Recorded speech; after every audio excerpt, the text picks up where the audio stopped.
We seem to have experienced a bit of a calamity last night. It rained, which is great. Water butts are filled up again. Everything's had a natural watering, but with the rain came wind. And this, my potted sunflower, the largest of my blue, not blue sunflowers, has snapped off.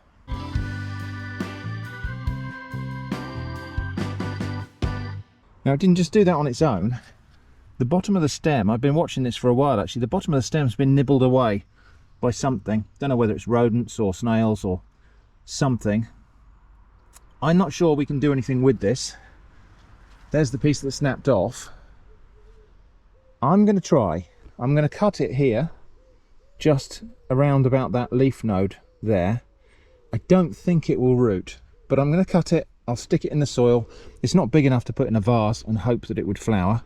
So I'm going to cut it, stick it in the soil, keep it well watered, and see. I don't think it will root, but we'll give it a go. Fortunately, we still have some other specimens of the blue, not blue sunflowers that look like they're going to be viable. So we've got 3 here. Interestingly, different coloured flower buds there. And that flower bud has got a bluish tint about it, but I'm sure the actual petals won't be blue. And then we've got 4 of the sunflowers growing in here amongst the courgettes, including one with quite a promising bud. So we should hopefully see some flowers within a month or so. But yeah, I'm going to cut this off. I'll show you what that looks like in a minute. So there's the cut stem. I'll just lay that down there for the moment. These potatoes aren't doing great. And I'll make a hole in this pot. Nice deep hole in the soil. I might as well use the same pot. I really don't have any significant hope that this will work, but we are where we are, so we might as well give it a try. So just make a nice deep hole in that pot there. And I'll shove that down in there like that.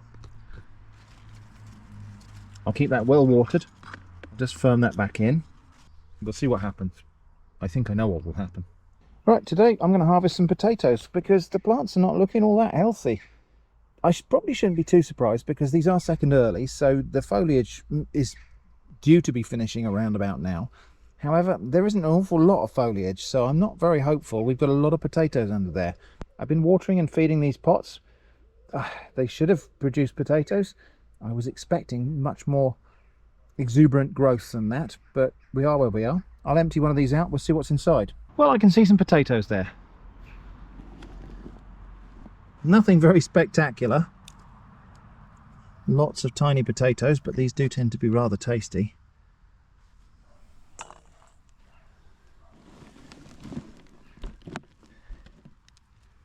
Right, well, I need 2 hands for this next bit, but we'll have a rummage through. Back in a moment. Right, well, there it is. Potato harvest, probably double the total weight of the seed potatoes I put in that pot. So, nothing really to write home about. However, these are going to be very tasty potatoes. So there they are after a little wash, and for all the small yield, you couldn't wish for prettier potatoes than that. These have not been peeled. Those are just washed. That is the skins in their natural state. There is just enough there for a meal for me and Jenny maybe. So we're going to enjoy those with some fish fingers this evening. So it's going to be what you might call a kiddie meal. We're just going to have fish fingers, potatoes and peas. It would be chips if we were in a place where we could cook chips. But as it is, it's going to be a kind of a little bit like fondant potatoes. They're going to be fried and then simmered in stock. I think the smaller ones don't need cutting at all. The bigger ones, just slice it like that. Right, so big pieces in first.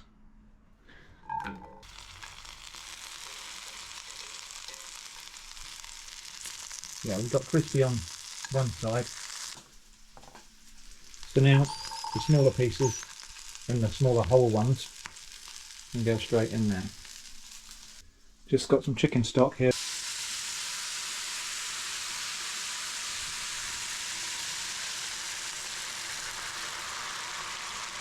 Right, potatoes are getting close to done. Fish fingers also. This might seem like I'm being lazy, because I am. Peas are just going to go straight in there on top of the potato. Obviously that's halted the cooking. Now when that comes back up to the simmer, it'll be done. Right, I would say that's all done. So gas off, and then let's plate up.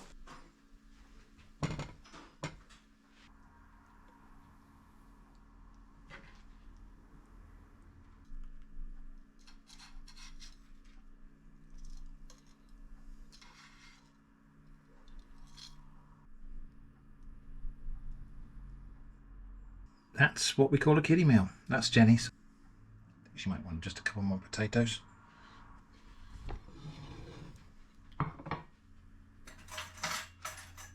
Right, just going to taste one of these potatoes.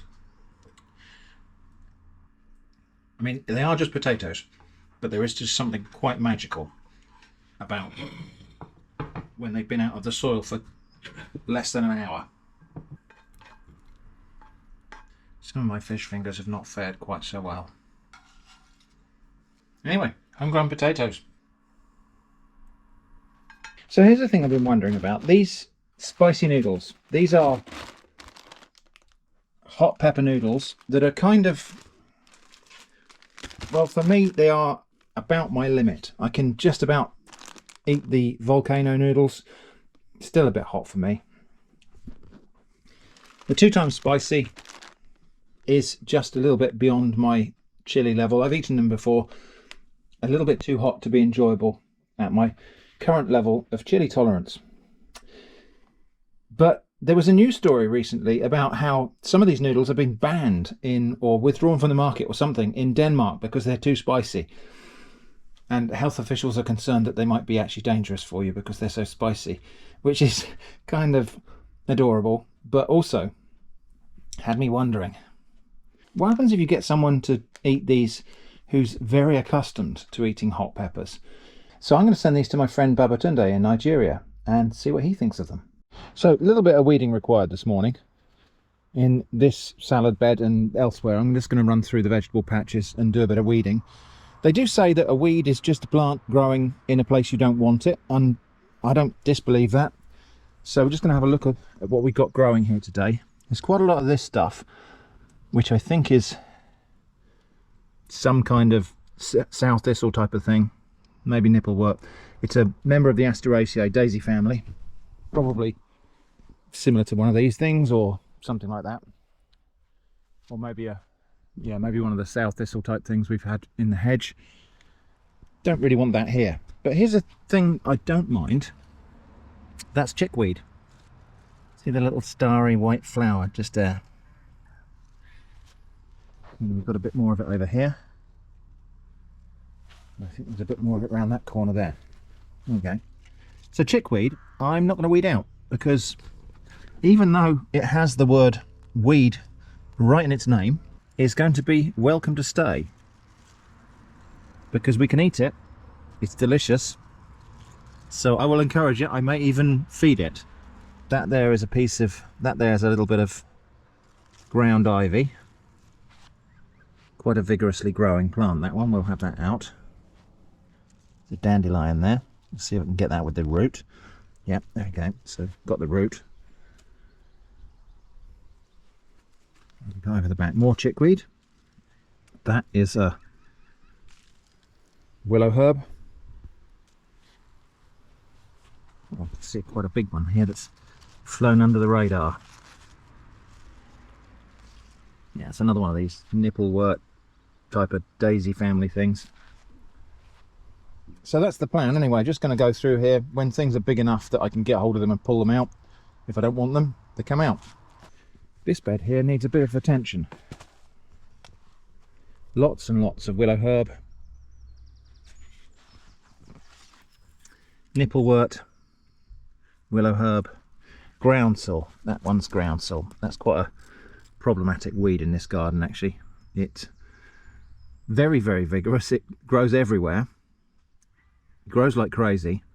And when you try and pull it out, it snaps off at the bottom, then it regrows. So I don't care. I'll just keep on pulling it off, and we will deal with it that way. I'll get the roots out if I can for these weeds, but if not, I just nip the tops off, and we'll come back and get the rest later. So there's a bit more chickweed here in amongst the sunflowers. So I'll make sure I leave that alone. And I probably just won't bother trying to pick out anything that's too small. I'll wait till it's big enough and I can get hold of it and yank it out. So let's have a look at a couple more examples of things that are notionally weeds, but I'll let them have their space. Here we've got an opium poppy. Yes, I'm growing opium poppies in my garden, also known as breadseed poppies. It's the same species. This is a garden plant. It also happens to be the same poppy that people grow for making opium and or other opiates. That there looks like maybe feverfew, so I will let that one go. And here we've got scarlet pimpernel, not an orange flower. And yeah, a bit of a weed, but I don't mind this one actually. And the little orange flowers are quite delightful. That can go. That's petty spurge. And all of these willow herbs can go. But I'm not going to be fastidious about this. I'll pull off the ones that are big enough to grab hold of. The rest of them can wait. And one more thing, and here really is the demonstration of a weed being a plant growing in the wrong place. Aquilegia. This is a seedling of a garden plant that somehow found its way into here, maybe through the compost or something like that. And this is because this is a seedling from a garden variety, what we've got here is our own brand new variety of Aquilegia. Perhaps never even seen before. And I rather like that. Little pom-pom flowers. So I'm going to leave this one be. It's right in amongst the broad beans. I'm going to leave it be. And we're going to try to carefully dig that out, pot it up, and then plant that somewhere in the garden, because I actually rather like that. It's purple, it's the best colour. It's got this amazing double flower. Yeah. So it is a weed because it's a plant growing in the wrong place, but it is a cultivated garden plant. And also, that might be the first time anybody's seen that particular variety. Here's another one, Watercress. Notionally edible, but doesn't really come to very much in this garden, so that can come out. All of these little seed pods you can see there, if I left them a bit longer, they would split apart and catapult seeds all over the vegetable patch here. There's probably quite a stock of seeds lurking in the soil here anyway, so it's a lost cause trying to actually fight that, but I'll weed it out when I find it. Right, so that might not look much different to when I started, but I have got now a load of weeds that I've just pulled out of the vegetable patch. This will not go to waste. My bin juice compost maker, making bin juice, is in dire need of topping up. As you can see, there's a fair bit of headspace in here. I need to get some more stuff in there, but all of these soft weeds can just go straight in there, and a bit of soil as well. That won't do any harm. And as that decomposes here in the sunshine, nice and hot, liquid compost basically, plant food, drips out of the bottom. There's a little hole in there, and there's a bit of mesh in the bottom of the bin. So yeah, the weeds are kind of still playing a role in making the garden healthy. A quick update on the littlest watercress farm. I think it's fair to say that that is thriving. It does keep trying to go to seed, so it's trying to flower all the time, and I don't seem to be able to stop it doing that. But the flowers and the immature seed pods, pretty edible. Just tastes like watercress, perhaps a little bit more peppery, and they make a fantastic garnish as well. Now, I did have an interesting time trying to figure out the feeding level for this setup, because it's circulating the water through it via this bucket here and a little solar powered pump, and I was underfeeding it, I think. So when the leaves do this, that's underfed, and so all I've done is I've just used some general purpose plant food. I was using my bin juice stuff, but it just doesn't seem to be easy to get the balance right with that, so I used a commercial just a cheap bottle of multi-purpose plant food. This has got balanced nitrogen, phosphate and potassium. It's not like a tomato food that's got more of the phosphates and potassium, or especially more of the potassium, which encourages fruiting. So this is just balanced, and yeah, it seems to be doing really well. So we can pretty much pick as much watercress as we like. The more I pick, the more it bushes out, the more it produces. So I'm really happy with this setup. It's been quite successful, considering it was a bit of an experiment. I don't know how necessary the soil was in the setup. I think next year, if I start this again from scratch, I might just try gravel and just do it kind of hydroponic in a gravel bed. See how that goes. But yeah, fresh watercress. I would say it's got a little bit more pepper than the watercress I can buy in the shops. It's getting on for a kind of wasabi type of heat. Wasabi is obviously a related-ish plant. It's in the cabbage family, it's in the mustard family, and it grows in water. So wasabi is a similar idea to watercress, but it's a different plant. It's time again for the comment positivity section. And again, we're coming from the garden because still the kitchen and the house is not finished, the building work. It's run a little bit over schedule. I'll talk about that a little bit in a minute. Anyway, we're out in the garden. It's a lovely day. Time for some comment positivity. So I'm just going to pick a handful of comments that made me smile, asked interesting questions, or were just generally uplifting. Wow.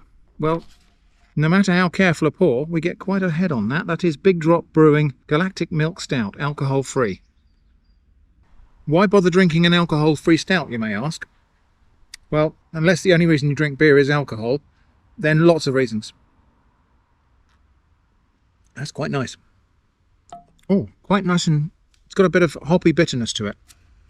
Anyway, let us crack on with the comment positivity. So, this was on a challenge video, so it said, I think it may be a good idea to add try to the text that says overcome difficulty. I think the trying and not definitely succeeding part is very important, and that is a very good point. In fact, we probably ought to say, try to overcome difficulty, but embrace failure.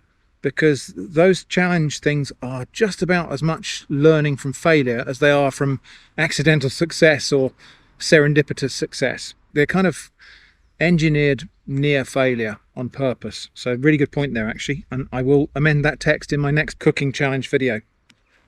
So watch out for that. So this was on the Nature Wants It Green video.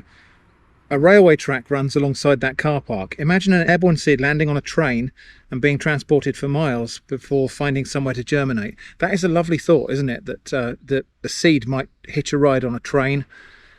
I actually had a thought a bit like that a while ago. I went to pick some wild garlic in some woods that are like 12, 15 miles up the road. When I got home, I found that the wild garlic had some little snails on it. So I let the snails go in my garden because we've got plenty of snails anyway. There's no point trying to control them. And I did wonder at the time, I wonder if these snails, you know, I kind of imagined these snails feeling like explorers discovering a new continent. That's probably the furthest any of those snails are likely to travel in their whole lives.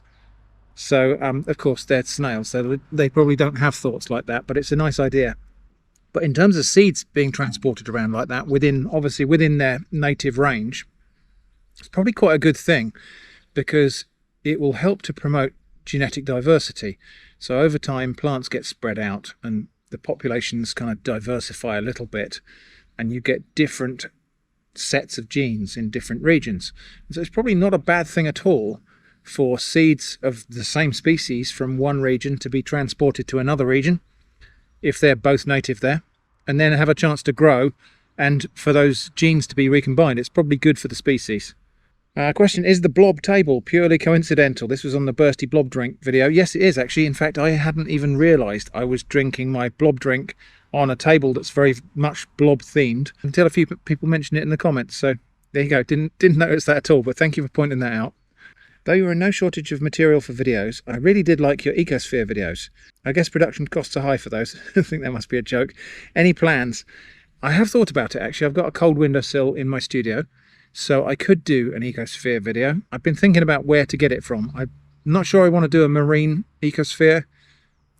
And if I get something from a river, obviously I'm taking things that are expecting to be in flowing water and putting them in still water. So I've just got to think about where the source of the stuff is going to come from for another ecosphere video. And also I want to spend a little bit of money and effort on production this time and get some decent lenses for my cameras, some macro lenses for my cameras, so I can get some really quality close-up shots. I think we did quite well using really basic digital USB microscopes on the previous episodes, but we can do better. And I intend to do better. So yeah, ecosphere is definitely on the ideas list somewhere. I hope to do one soon, actually, because it's really a thing that you just need to set up and then catch bits when it's happening. So there's no excuse for me delaying, but for some reason I am. On the Nature Wants It Green again. Hi, how did you identify these plants? Do you use an app or a book, or is it all up in the old noggin? Curious how you identified that procumbent pearlwort at the end there. So most of it's kind of in my head. Certainly I've been doing this long enough that I can look at most plants and say, oh yeah, that's a daisy family thing. That's, that's a cabbage family thing. So I can recognize a lot of the plant families. And of course, a lot of the individual species are very familiar to me as well now. But so a lot of it is up here, and that just comes from practice. People ask me, how on earth do you do that? And it's just like, we'll keep doing it until it makes sense. And after several decades of doing it, it does start to make sense. However, I do make mistakes, and there are a lot of things like that procumbent pearlwort that were completely new to me. Although, interestingly, I'm seeing it in car parks everywhere I go now, so it's one of those it's a Baader-Meinhof effect type of thing. Once you've seen it in one place and your attention is drawn to it, you see it everywhere. So for the procumbent pearlwort, I stopped recording. I used my Seek app on my phone, which is a plant identifier app, which they're great actually. The plant identifier apps are great. I did say in a previous video, don't use them for foraging, and I still maintain that position. Don't let them be your primary or sole identification resource for something you're intending to eat. But if you're out in nature and you just want to know what a plant is, they're certainly really quite good at getting you started. So what I did with that procumbent pearlwort is I looked at it, I realized I didn't know what it was. I used my Seek app, and that suggested procumbent pearlwort. And then, because I was in an area that had mobile coverage, I googled procumbent pearlwort, got lots of pictures and descriptions and so on, matched that with the plant, and had a fairly high degree of confidence, even though that's the first time I've seen that plant. So I used an app. I also just researched it a lot on top of what the app told me. And now I know a new plant. So that one's in my head now. I think it's very unlikely I will forget what procumbent pearlwort looks like. So that's how the process works. You meet a plant for the first time, you research it, you find out what it is, and especially if it's a really big surprise like that one, or a tiny surprise, it sticks in your head if you've got the memory for that sort of thing.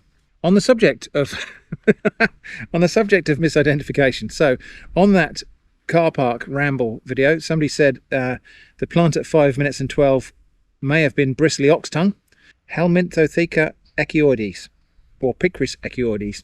And I think you're right. Having looked that up, I think you're right. I said prickly wild lettuce, really because I only had the leaves to work on, and I didn't know bristly oxtongue very well. We'll revisit that plant later in the video. Good question here on the procumbent pearlwort. So did you rescue the little procumbent pearlwort? I'd have wanted to take it home and give it a chance to flourish. And there is a big temptation to do that when you see something nice in nature. You think, oh, I could give that a better home. I could dig that up and take it home. I try to resist that. In fact, I have a policy of not doing that. I suppose I would make an exception if it was a building site and it's going to be dug up and it's going to be destroyed. But in general, I try to leave things as I find them. That procumbent pearlwort, it might have looked like it was in a horrible place, but actually it grows in crevices in cliffs and rocks near the coast. And so it was actually probably quite happy to be there as far as plants can be happy, to be there in that car park. It was growing in a crevice, in not rock, in concrete, but same difference. And probably where they salt that car park in the winter to keep the ice under control, it's probably a bit like a coastal environment. So that little plant, despite the fact that it seemed to be struggling there, was in an environment that's actually quite suitable for it. And yeah, as far as plants can be happy, I imagine it was quite happy there. It doesn't need my rescuing. And that's an important little lesson, really, is that we don't always know best. So we might think, oh yeah, that needs rescuing. I need to look after that. But actually non-intervention in nature is often the right thing to do. First time here, I saw you mention on a Ragusia video. I really enjoyed this visit to your garden where, like mine, you can find sow thistles, cowslips, nettles and many other tasty tidbits. I think I may have an answer for your plantain with the pretty flower, Plantago media. I think the P major flowers are more discreet, while P medias are quite showy and generally pink or pinkish white. The leaves are smaller and a bit hairy. And again, you're right, and thank you for that. I identified that plant, it's just down there by the way. I identified that plant as Plantago major, the broadleaf plantain, and it's actually Plantago media. And I think I just wasn't very aware that we had that many different plantain species in this country. So very glad to have had that correction, thank you. And we'll have another look at Plantago media later in this video. If I can presume to speak for others for just a second, that genuine thrill and interest that you show for all manner of things is exactly why we watch your videos. Thank you for the continual reminder of what a wonderful world this is, and blessings to you, Mr. Shrimp. Thank you very much. I really appreciate that, and that's a significant source of joy in my life, is just noticing little things and just finding things I haven't noticed before. So for example, that procumbent pearlwort, tiny little plant growing in a really unpromising location. But it was an enormous treat to meet that brand new tiny gem of a plant that was new to me. These things, silly or trivial as they may seem, are a significant source of joy and mental well-being in my life, actually. So yeah, I'm glad others feel the same, because I can't stop doing it. It's I suppose this, you know, this is one of these things where people might say you've never really grown up. But what's the point of growing up if all it does is make you miserable? I get a great deal of happiness from not exactly acting my age. The beautiful thing is those amazing omelettes came from not having a kitchen. You can't buy that inconvenience. Yeah, the kitchen project has gone on a bit longer than we thought, actually, so I won't be talking at all about the kitchen or featuring footage from it in this video. That'll come in next month's random stuff. We've been out of the main kitchen for a month now. It's nearly finished. We should get the last little pieces done, which is plumbing the sink and taps, today or tomorrow. So we should be back in there this week, and that will have been a whole month in the temporary kitchen. And it hasn't been that bad, actually. That camp cooker is pretty good. It's got 2 burners and a grill. We've got the slow cooker. We've got the kettle. We've got the toaster. We've got the microwave. I'm missing having an oven. I want to bake something, and I can't. So yeah, it's interesting that omelette was kind of inspired by the fact that we are up here in the upstairs garden near the vegetable patch, and the temporary kitchen is right there, so I can walk into the vegetable patch to get food. The development of that omelette was inspired by being up here in this temporary kitchen. And a couple of comments about the kitchen. Certainly the best idea, totally redoing the kitchen. Just done ours. 2 weeks of pain, but certainly worth it. Took it back to brick and redid everything. It should outlast me now. Yeah, I'm hoping so too. I'm hoping this kitchen replaces me rather than the other way around. Looking forward to seeing the new kitchen. Did it take you long to find the right builders? We got a recommendation for a local builder who masterminded the whole project for us, because it was hugely complex and had lots of different parts to it. I will talk about that more in the next video. But yeah, we got a local recommendation. I'm afraid I can't mention the name of our builder or recommend him, even though I will do obviously on trade sites and so on, because he's a local guy and that would give away my location, I'm afraid. But yeah, so it's been a month and last bits are nearly done now. I'll save the video segment on the new kitchen until it is complete and we can walk into it. But really looking forward to getting in there, having an oven again, having space to actually work. The new kitchen has been designed as best it can to fit into that space, which is quite a small space, but it's looking pretty good so far, and it's looking like we'll have a lot more usable space, as well as some surprisingly narrow standing space, but that's spoilers for next time, so I shan't say too much. So that's the end of this segment. I think we've got some more garden stuff to come, and then off to the Isle of Portland a bit later in the video. These are the Cape gooseberries. Doing really well. I'm going to have to find another place for this trough because they've now reached the glass. But we've got flower buds there on a couple of these plants. And these have produced side shoots, so they're going to be little bushes that have lots of different bits on them. Anyway, so probably what we will do with this is maybe relocate all these bags of compost and pots and then stand that trough down here so the plants can grow up a little bit higher.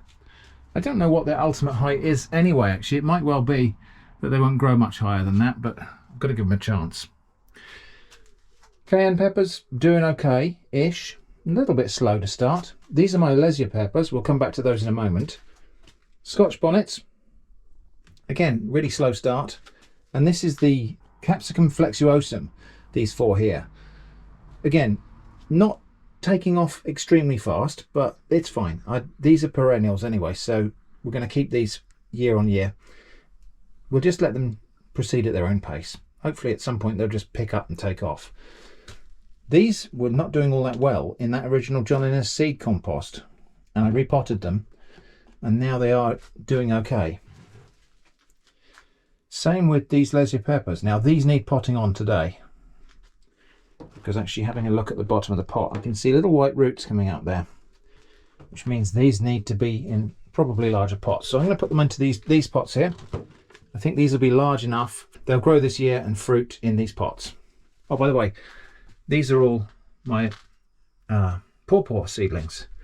So several in there, one there, another one there that's maybe going to come along. Pawpaw seedlings are weird, but I think I'll make a separate video about that. Anyway, going to get these two big pots filled up with compost and get my Lesia peppers transferred into them. Here's a really weird thing. I just opened this bag of compost, brand new bag of compost here, and a moth came out. Copper underwing, I think. There it goes. Hopefully that will find somewhere safe to stay during the day. But yeah, copper underwing, I think that was. Right, anyway, got the things reasonably full of compost. Time to put up the peppers. So I just make a hole in the surface. Let's have a look at these peppers. Oh yes, that's good. That's about the right amount of root for potting on actually. There's not pot bound, but there's a nice full root ball there. So it's not falling apart, but at the same time, it's not desperate for repotting. So that should just take off nicely. Is this one going to be the same?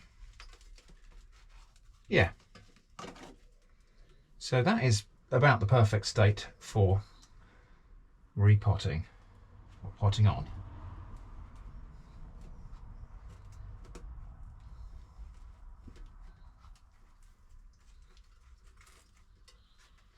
So, tiny little bit more compost, not around the neck of the plant, just to fill in the bit where I pushed it down.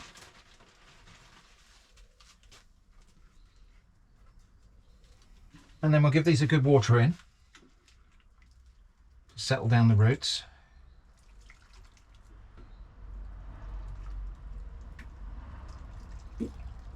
And aside from a bit of feeding, there will be some plant food in this compost already because it typically arrives like that. That's probably enough to feed them for a couple of weeks. After that, I'll start feeding them with tomato food or with my bin juice, liquid compost. So there we go. That's my Lesia peppers potted up, and hopefully that's enough space for them to grow and fruit this year. Come autumn, we may put them in a larger pot to try to overwinter them, maybe root prune them, I don't know. We'll cross that bridge when we come to it. In other news, the Cape gooseberries, now relocated here, are flowering. And that's what a Cape gooseberry flower looks like. What a pretty little thing. More flowers to come. Plants are looking a little bit spindly and a little bit yellow, which tells me they probably need feeding. I don't think the purple veining is actually a feeding problem. I think that might just be the natural coloration of the leaves. The plants remind me a lot of aubergines, to which they are of course related. But yeah, the kind of softly furry leaves, green with purple veining, furry stems. Just reminds me a lot of aubergine plants. That's eggplant maybe to you, depending on where you live. One of my not blue sunflowers is beginning to open. Not this one here, that's actually one of Jenny's that she planted. These are the ones that I ordered from that seed website. This one Jenny planted from a packet of seeds we bought in a garden centre, so we know what to expect for that one. Quiet. But I've got another one that's just beginning to open over here. And so we get to see the colour of the petals.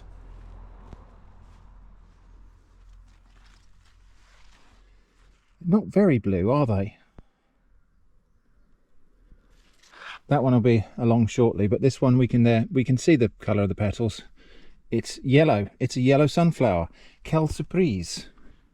So yeah, my blue, not blue sunflowers have actually turned out to be yellow, as expected. And that is the conclusion. It was a scam. Who knew? So what I'm going to try to do now, anyway, I'll take a picture of this. I'll see if I can get my money back. I doubt I can, because I bet some transactions expired. I wonder if the website that sold me these seeds even still exists. So probably the last little bit on my blue, not blue sunflowers. There we go. That's now fully open. Tiny little flower, actually. Might be small because of the growing conditions I've given it here, or something I've done anyway. But it's definitely yellow, and it's not yellow because of anything I've done. It's yellow because it's a sunflower. There's another one there, just opening at the moment. Here's another one just about to open, also yellow. There's one that's not quite open yet, so we don't know, but going to be yellow. So there we go. There are no blue sunflowers, and these are not blue sunflowers. Now, I did try to claim a refund on this, and that's processing at the moment, so I suppose there might be one more update when this all washes out. Because I paid for these on PayPal, that's how I'm claiming a refund. The PayPal transaction was not funded by a credit card, so I can't just do a credit card chargeback. I don't own a credit card. But the interesting thing with this, of course, is that I may get a refund for the seeds. I won't get a refund for the shipping. I won't get a refund for the shipping insurance that they added. And if I'd added that tip as well, which I didn't, I wouldn't have got that refunded. So I'll only get the price of the seeds back, which is less than half of the transaction. But anyway, we'll see what happens. At the moment, that's still processing. I have a feeling that the seller just has an option to say, no, go away. We'll see what happens. But yeah, the conclusion of the blue sunflowers thing is sunflowers are not blue. Today we've come for lunch at Portland Bill on the Isle of Portland at the Lobster Pot. That's Portland Bill Lighthouse. That's the old Portland Bill Lighthouse, I think. So we're going to have a crab sandwich and then go for a little wander along the coast. So crab sandwich from the Lobster Pot. It wasn't cheap actually, mine, but I'll give you my opinion.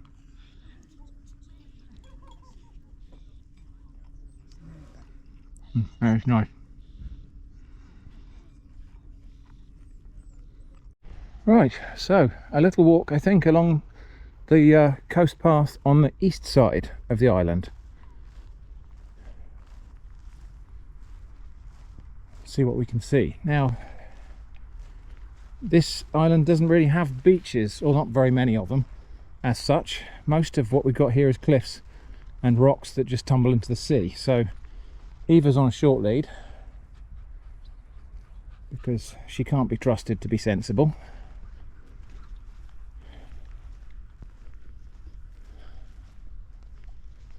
So we'll have a wander along here, see what we can see. So we'll have a little wander down here just so you can see what kind of terrain it is here. This looks like it was the remains of an old quarry or something like that, or perhaps a loading point, a quayside as it were, for loading blocks onto barges perhaps, something like that. And this is Portland stone, so this is the stone that the island is famous for. It's very strange that it's not a very big island and they're digging it away, digging pieces of it up for making buildings and things. It's a wonder there's any of it left.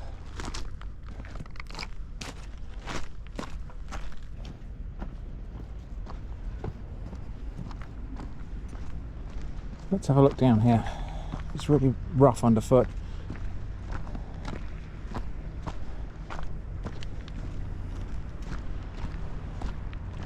So yeah, some sort of loading boom crane thing for presumably loading a block of natural stone.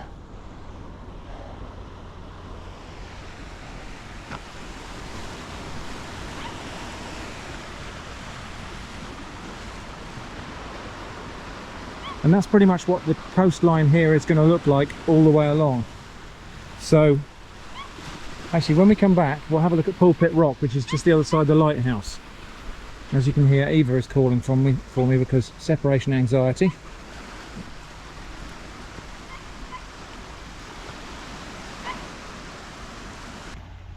So let's identify some plants.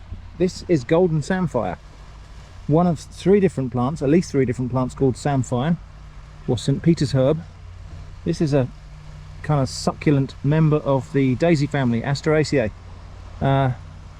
Called samphire probably because people ate it and because they related it to rock samphire and marsh samphire. Samphire is a corruption of St. Peter's herb because it grows out of the rocks. Sea beet, that's thrift there, but the flowers are over now. We'll see if we can find some that's still pink. And yeah, so there's some thrift with the flowers that are still pink. We'll see if we can find a better specimen to look at in a minute.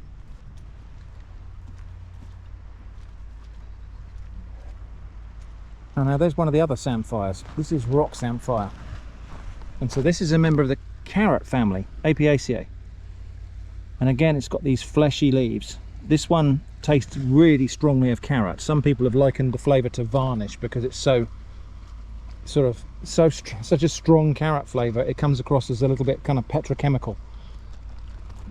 But you can find that growing on cliffs and so on here. People used to pick that, and it used to be very, very highly prized for making pickles and condiments. And people used to risk their lives falling off cliffs trying to pick the stuff. This plant here with the white umbels is wild carrot. And yeah, wild carrot, so notionally the ancestor of cultivated carrots, I believe. Are you alright? Oh. Are you okay? Yeah.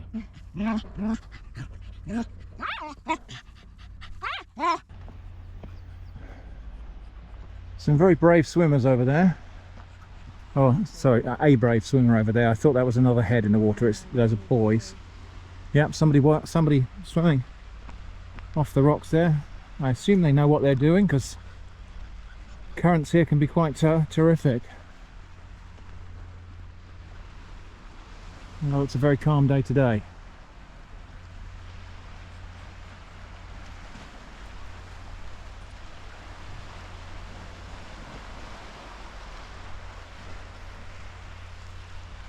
Oh, this is burdock coming up here. Not a very big specimen, but burdock.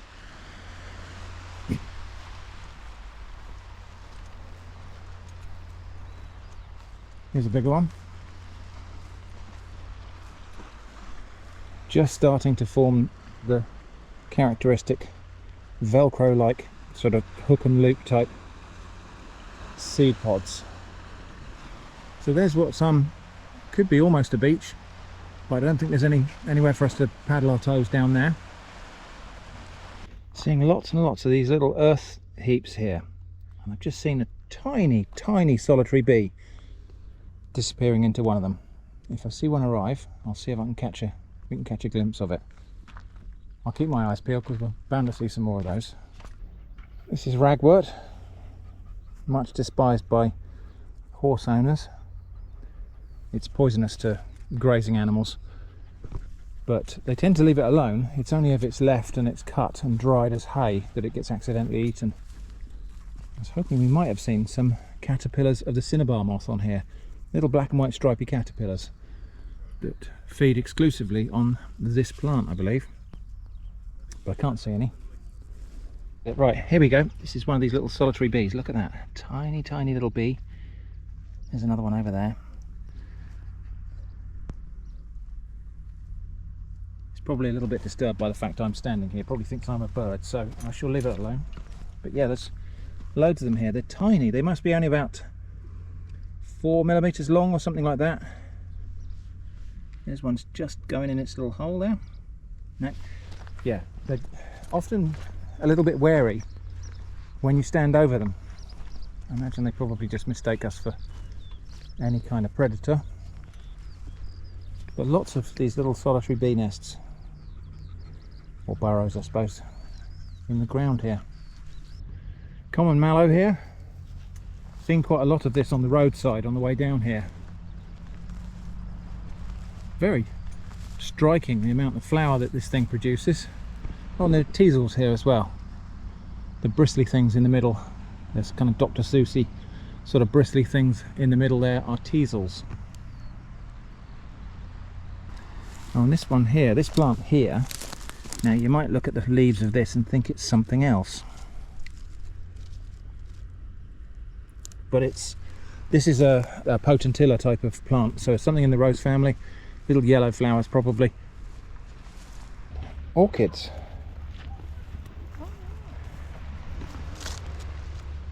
Early purple maybe. Beautiful. I want to try to encourage orchids to grow in the garden. We've got a wildflower sort of bank area that we don't mow at all, we just cut it twice a year. And I want to try and encourage orchids to grow there, but they are notoriously difficult to cultivate. Not so here though. Actually, these might be pyramidal orchids. Well, there's the beach, but yeah, I'm sure people do go down there, but I think you have to be a little bit more intrepid than I'm feeling today. This plant here, obviously member of the Asteraceae. Oh, it's bristly. It's called bristly oxtongue, and it earns that name pretty soundly. Every part of this plant is covered with, ouch, kind of, not exactly spikes, but also not soft bristles by any means. Some species of Centaurea here. Oh, we're going to get a close look at some butterflies.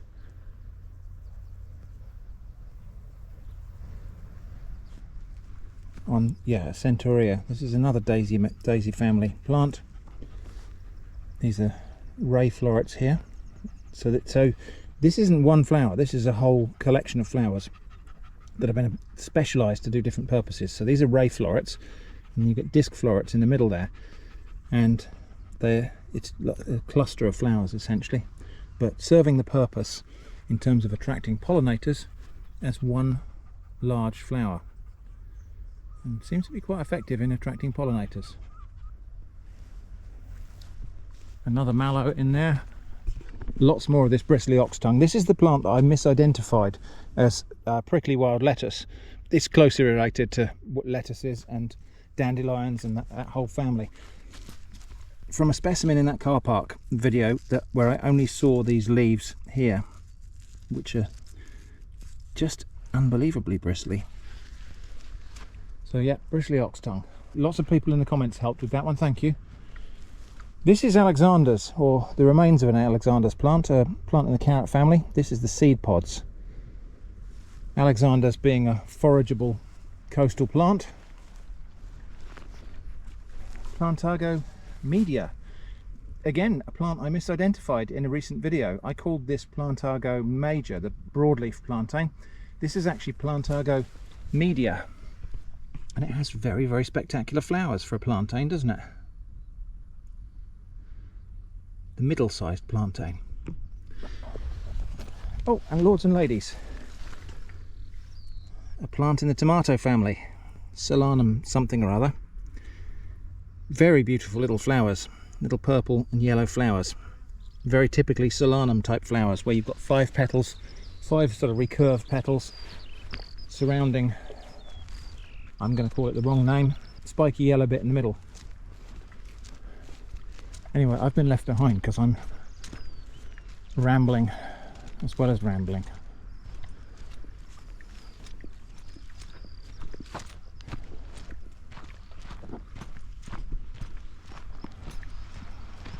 More common mallow.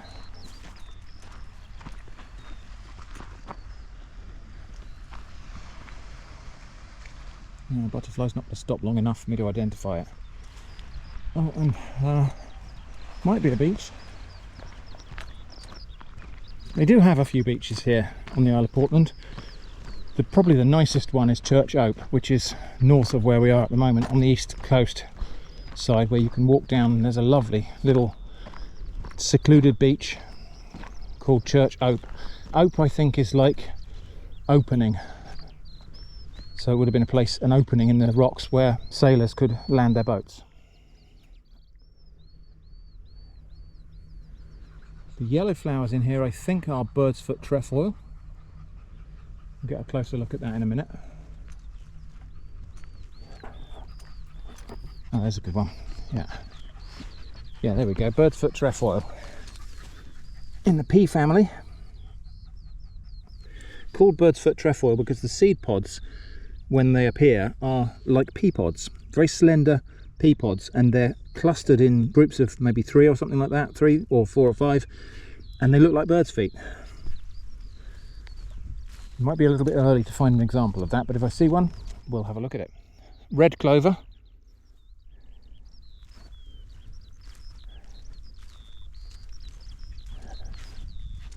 Oh, and a hot dog. A poor hot dog. Do you want a drink, Eva? It's really nice to see so many flying insects, so many pollinators here. So we've got butterflies aplenty. I've seen a lot of different bees, small flies, solitary wasps, all kinds of things. Really lovely to see.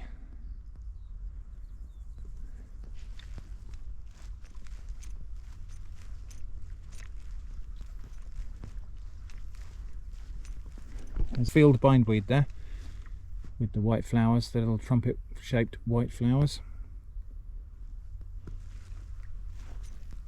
So quiet. I'm the loudest thing here.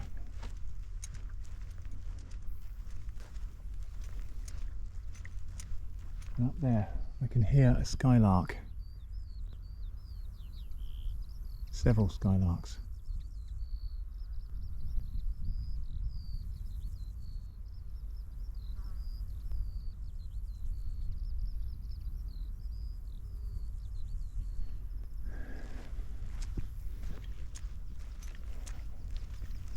So we actually came here today thinking there might be a bit of a sea breeze to cool us down because it's a baking hot day and it's so still and so calm. I'm not sure how much further we're actually going to walk because it's scorching hot. Poor Eva is wearing the wrong colour for this kind of weather. But I think we'll walk to, there's a viewpoint here. We might be able to get a view of the cliffs on the mainland and figure out where we are. And I think that might be it, and we'll go back and have a look at Pulpit Rock before I finish recording for the day. Well, there's an interesting thing. An owl. And I can hear water down there. So presumably this is a sinkhole that's connected with the sea. Do we want to go and have a look? Of course we do.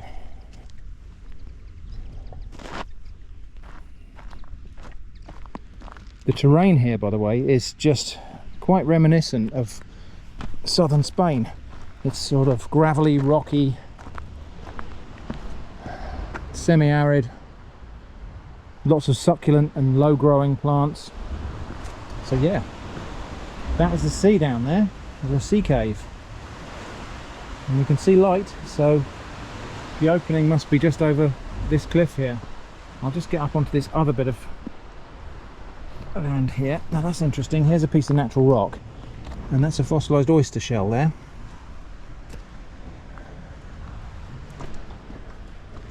Right, I should climb up onto here. Quite an interesting little place here. Just a little vent for a sea cave in a hollow in the cliff top. I should be careful here because obviously this cliff it's only limestone. The water looks quite deep down there. That's thongweed down there. Sea spaghetti.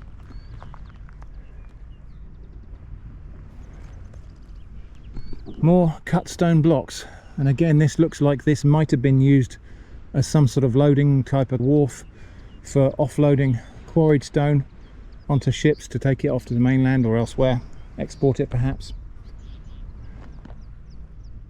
View back to the lighthouse there, that's rather picturesque, isn't it? Okay, I must show you this. This flying insect here is a cinnabar moth. This is the adult moth that I was talking about that has the caterpillars that are stripy black and yellow. So really striking caterpillars, and also very striking adult as well. The adult form is this metallic blue and bright crimson.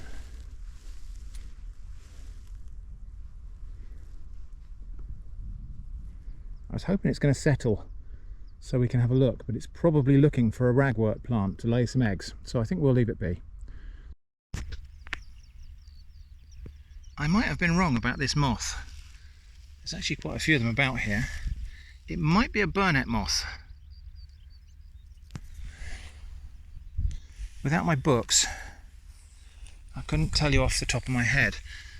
I think that might be a burnet moth.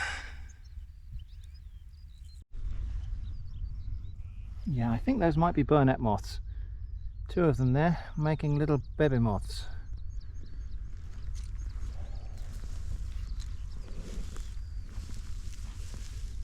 Oh, 3 of them there. Someone hasn't told them 3's a crowd. So I think what's happening here is the females hang out on the stalks of grass and they're releasing some sort of pheromone, and the males are flying upwind and seeking the females. So there's another pair on that stalk of grass there. Quite interesting. So here's one. Here's another one here. Just a female there waiting, I think. So I'm pretty sure this is a female here, just kind of hanging out on this flower, releasing pheromones into the wind. The wind is blowing that way, and we've seen other moths flying upwind, obviously searching for something, probably following those pheromone trails to the females. Fascinating. Lots of moth sex going on here today. Cover your eyes, kids. Easily overlooked pink flower here. Member of the pea family, you can tell from the flowers. Very, very classic pea flower shaped flowers. This is common rest harrow. I think it's called rest harrow because it forms a dense tangle, and notionally this would stop your plough. This would tangle up your plough or your harrow if you had it growing in your arable fields. Common rest harrow. So this is probably as far as I'm going to walk, because poor Eva, being dressed in black fur, is actually really suffering in the heat today. We have got water for her, and she's resting in the shade now with Jenny. We found a tiny little bit of shade by a bench, so Jenny's resting with the dog. We've all got water, we're fine, but it's such a baking hot day to be out in the sun. You know, Mad Dog's an Englishman again. It is around midday, but this is as far as I'm probably going to walk here. So again, there's a loading boom arm there, quarried blocks of stone. So at some point the quarry kind of just stopped operations, and it's just like, well, okay, there's the stone we quarried. So what can we see from here? Well, over there we've got the cliffs of probably Lulworth Cove, somewhere over there. In theory we should be able to see Durdle Door from here, but we're looking at the coast to the east of Weymouth. And again, let's have a little look over the edge here. I'm not going to get too close, but yeah, not really anything like a beach. There is a beach at Church Ope, which is further up that way. Might just be around this headland, or it might be a bit further. Anyway, it is very strange to see these quarried and dressed blocks of stone here. So presumably at one point these blocks of stone were worth something. Somebody hacked these out of the quarry, you know, cut them to shape, dressed them. You can see they've been dressed to rough rectangular form, and then for some reason they were never used. They were just left here. So the quarry must have closed down, or, you know, gone out of business, or something like that. The loading boom has been left derelict. Pretty sure that's not in use anymore. And these blocks of stone have clearly been here for a few years because of the lichen growing on them. There's probably, I'd say, decades of lichen growing on these rocks. Could even be like 100 years worth of lichen, or maybe even more, because it doesn't grow fast. Oh, there's a better example of thrift. So, lovely little pink clusters of flowers. That's thrift. or sea pink.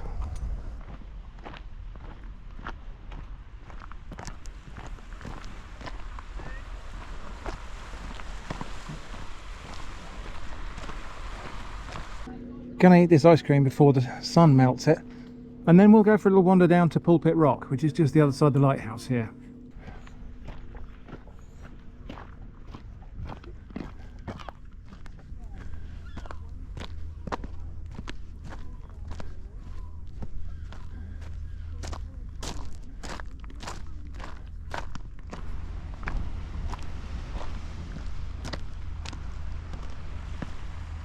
There we go, that is Pulpit Rock there.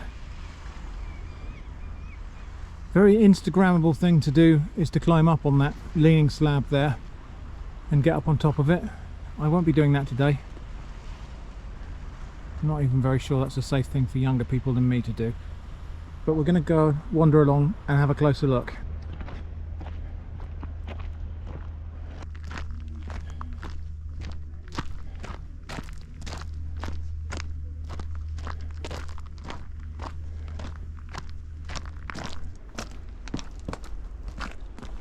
More fossilised oysters in all of the rocks here actually.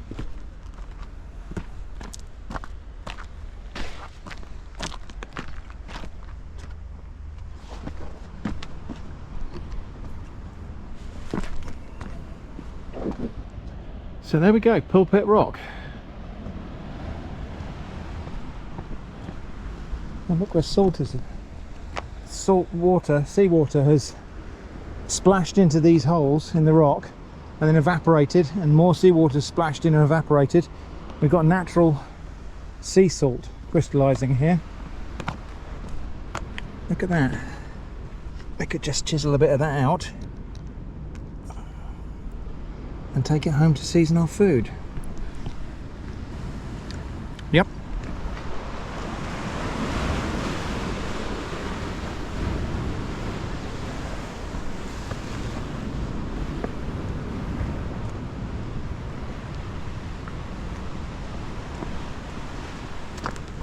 Oh, there's some graffiti on the rocks here, so BL 1890, maybe 1896.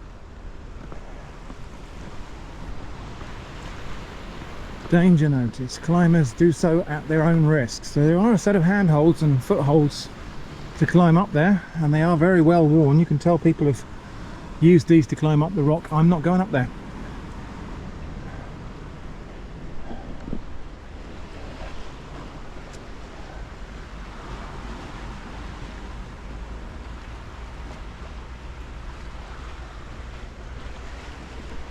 So it is a rock that's separated from the main part of the island. It's a kind of tower.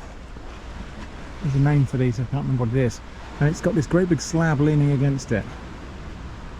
Just resting there. Not going to go anywhere anytime soon.